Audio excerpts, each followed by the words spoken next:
கொப்பு முழுவதும் பூவாக இருந்தது. என்ன செடின்னு கிட்ட போய் பார்க்கலான்னு பார்த்தா இந்த அழகான பூக்களை நான் பார்த்தேன். The branch was full of flowers. I wanted to see what it was. I saw these beautiful flowers. இது மேலே நோக்கி, அதாவது இன்னொரு செடி மேலே படர்ந்திருந்தது. It was leaning on another plant. It had grown on it. மோதிர கண்ணி ஹுகோனியா மிஸ்டாக் லினேசியே குடும்பத்தை சேர்ந்தது. It belongs to the family Linaceae. வறண்ட காடுகளில் இது காணப்படுது. It is a dry land bush. மழை காலத்துக்கு ஏற்ற மாதிரி வருஷத்துல 2 நேரத்தில் மஞ்சள் நிறத்தில் பூக்கள் இதில் காணப்படும். According to the rainy season it flowers twice in a year. சிவப்பு ஆரஞ்சு நிற பழங்கள் இதில் காணப்படுது.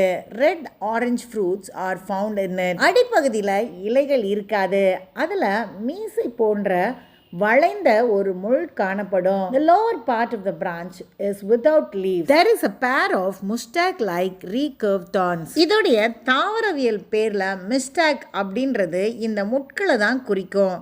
மீசை மாதிரி வளைஞ்சிருக்கு அப்படின்றதுனால தமிழ் பேரில் இதுக்கு மோதிரக்கண்ணி அப்படின்ற பேரும் இந்த வளைஞ்ச முட்களால் தான் வந்திருக்கு. த சயின்டிஃபிக் நேம் மிஸ்டாக் is because of the recurve thorns that looks like mustache. இதோடைய வேர்கள் துவர்ப்பாவும் லேசாக கசப்பாவும் இருக்கும்.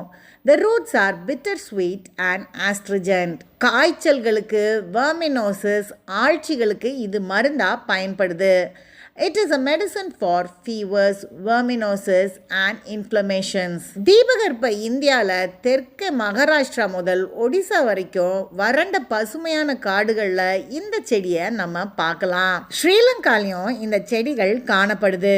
These bushes are found in the tropical dry evergreen forest of Peninsula India, south from Maharashtra to Orissa and Sri Lanka. அபிஸ் தேனீக்களால் மகரந்த சேர்க்கை செய்யப்படுது இந்த பூக்கள்.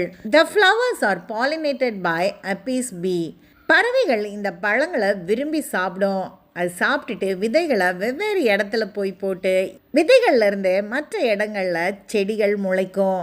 Fruits are eaten by birds and the seeds are dispersed. ஆழ்ச்சி எதிர்ப்பு மருந்தா பாரம்பரிய மருத்துவத்தில் இதனுடைய இலைகள் பயன்படுத்தப்படுது. The leaves are used in traditional medicine. இந்த பூக்கள் பார்க்கறதுக்கு ரொம்ப அழகா இருக்குது. அதனால இதை எங்கேயாவது பார்த்தீங்கன்னா கொஞ்ச நேரம் நின்று இதை ரசிச்சுட்டு போங்க.